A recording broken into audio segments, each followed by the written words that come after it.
السلام علیکم دوستو، آج ہم آپ کو بتائیں گے کہ زبور کو ماننے والی قوم کہاں پائی جاتی ہے۔ یاد رکھیے دوستو،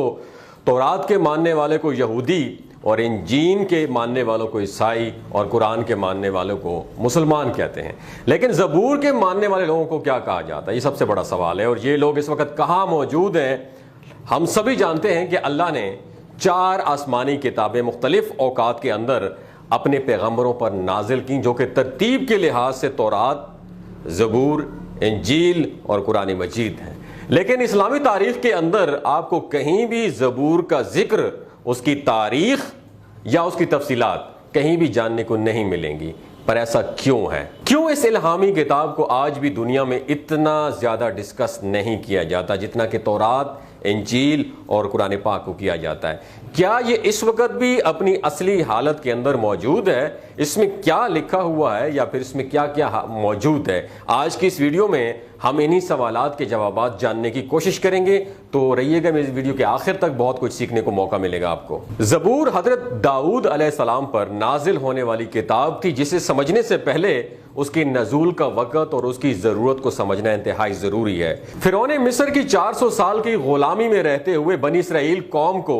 آزاد کروانے کے لیے اللہ نے ان کے اندر اپنا پیغمبر اور رسول حضرت موسیٰ علیہ السلام کو نازل فرمایا، جن پر تورات یعنی پہلی مکمل آسمانی کتاب کو نازل کیا گیا۔ حضرت موسیٰ علیہ السلام بنی اسرائیل قوم کو مصر سے نکال کر ایک بہت بڑے صحرائے سینا پار کراتے ہوئے فلسطین لے گئے، جس کی تفصیلات قرآن مجید کے اندر موجود ہیں۔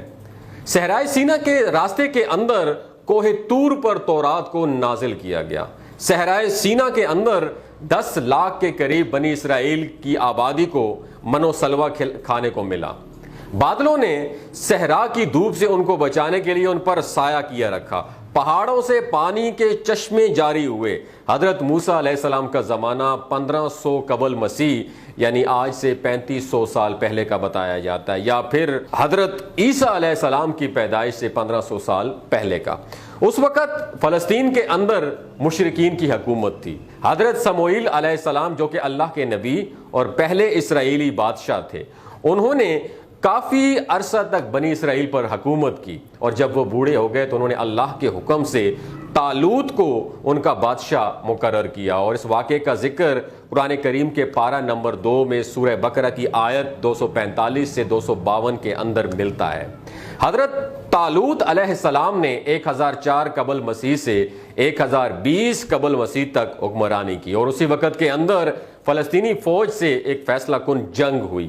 بنی اسرائیل اس وقت بہت ہی مالی اور عسکری طور پر کمزور تھی، اور اپنی طاقت کے نشے کے اندر فلسطینی فوج نے یہ اعلان کیا کہ ہمارے سب سے طاقتور سپاہی جالوت کو اگر تم میں سے کوئی شخص ہرا دے گا یا پھر اسے قتل کر دے گا تو یہ پورے کا پورا فلسطین بنا لڑائی کے تمہارا ہو جائے گا۔ طالوت علیہ السلام نے یہ اعلان کیا کہ جو بھی شخص یہ کام کرے گا میں اپنی بیٹی کی شادی اس سے کروں گا، اور وہ بنی اسرائیل کا اگلا بادشاہ ہوگا۔ اسی دوران حضرت داؤد علیہ السلام، جو کہ اس وقت بکریاں چرایا کرتے تھے، سامنے آتے ہیں اور ایک ہی وار میں اس جائنٹ کو جہنم واصل کر دیتے ہیں، اور وعدے کے مطابق اب فلسطین بنی اسرائیل کے حوالے کر دیا جاتا ہے۔ اسی فلسطینی فوج سے تابوت سکینہ بھی واپس لے لیا گیا، جس کے اندر حضرت موسیٰ علیہ السلام اور حضرت ہارون علیہ السلام کے تبرکات تھے۔ حضرت طالوت علیہ السلام کی وفات کے بعد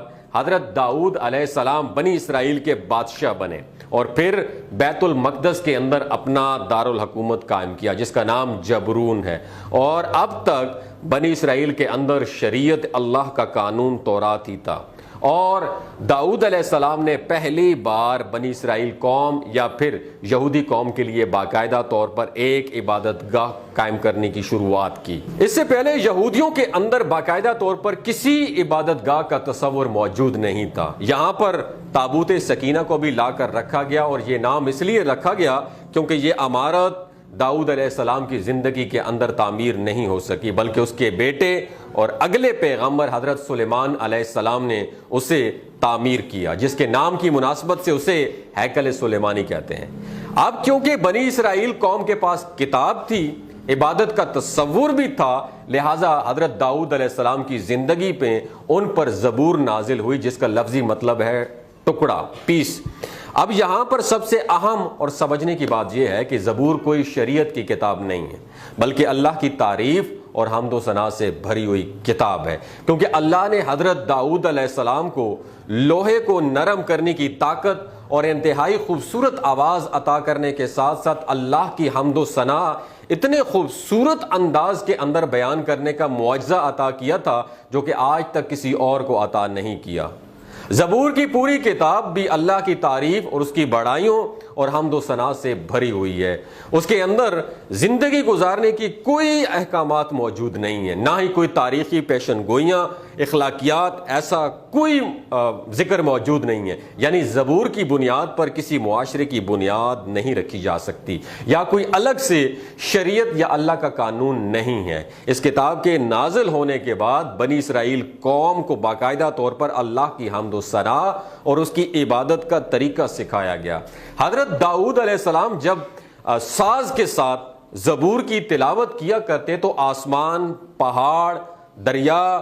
چرند پرند اس آواز کو سن کر اس کے ساتھ جھومنے لگتے۔ اس کلام اور آپ کی آواز کے اندر اتنا تاثر، اتنا اثر تھا کہ یہ دنیا کے اندر انسانوں کو جنت کی آواز محسوس ہوا کرتی۔ حضرت داؤد علیہ السلام کی وفات کے بعد یہ آواز تو باقی نہ رہی، مگر یہ کلام بنی اسرائیل قوم ہیکل سلیمانی کے اندر خدا کی بڑائی اور اس کی عبادت کو بیان کرنے کے لیے پہلے بھی پڑھا کرتی اور آج بھی پڑھتی ہے، جو کہ ظاہر ہے کہ ہزاروں سالوں سے ایک جنریشن سے دوسری جنریشن تک پاس ہوتے ہوئے اپنی اصلی حالت کے اندر نہ تو مکمل طور پہ آج محفوظ ہے اور نہ ہی اس کے اندر مکمل طور پر وہ چیزیں موجود ہیں جو کہ حضرت داؤد علیہ السلام پر اللہ نے نازل فرمائی تھی۔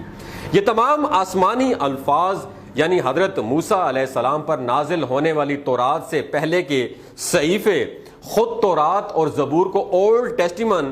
یا عہد نامہ قدیم کے نام سے جانا جاتا ہے، جبکہ انجیل مقدس کے تمام نسخوں اور رسولوں کے اعمال، حواریوں کے خطوط اور مکاشہ جس کے اندر شامل ہیں اس کو عہد نامہ جدید یا پھر نیو ٹیسٹیمنٹ کہا جاتا ہے۔ زبور کی کچھ آیات کا ترجمہ میں آپ کو پڑھ کے سنا دیتا ہوں تاکہ آپ کو بہتر طور پہ پوری کتاب کو مقصد جو ہے نا وہ سمجھ میں آ سکے۔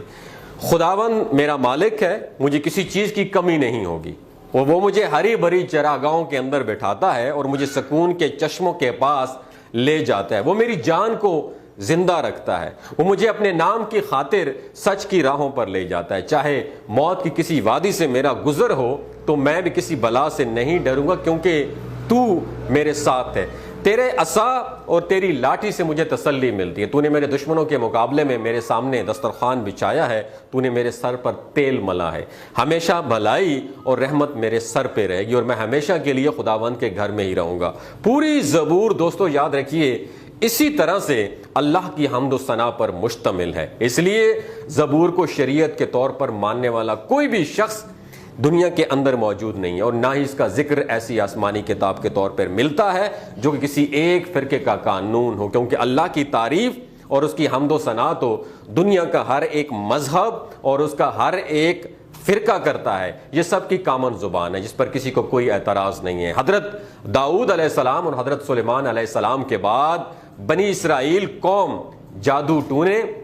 سود خوری، ظلم اور تورات کی آیات کو پیسے اور اپنے فائدے کے بدلے میں جب بدلنے لگی تو ان کی اصلاح کے لیے انہی میں سے ایک آخری پیغمبر حضرت عیسیٰ علیہ السلام بھیجے گئے، جن کی شریعت بھی تورات ہی تھی، اور ان پر جو کتاب انجیل مقدس نازل ہوئی اس کا موضوع تزکیہ نفس، اخلاق کی اصلاح اور حکمت کا بیان ہے، کیونکہ یہود کے علماء کے اندر اس وقت جو بگاڑ موجود تھا وہ اخلاقی طور پر تھا، اس لیے تورات کی باقی تمام شریعت کو بالکل ویسے ہی رکھا گیا، لیکن انجیل کی صورت کے اندر کچھ احکام اللہ نے نازل کر کے ان کی اصلاح کی کوشش کی ہے، لیکن ان لوگوں نے عیسیٰ علیہ السلام کو بھی جھوٹا کہہ کر ان کا بھی انکار کر دیا۔ حضرت عیسیٰ علیہ السلام کی آمد آج سے تقریباً 2000 سال پہلے تھی، اس کے بعد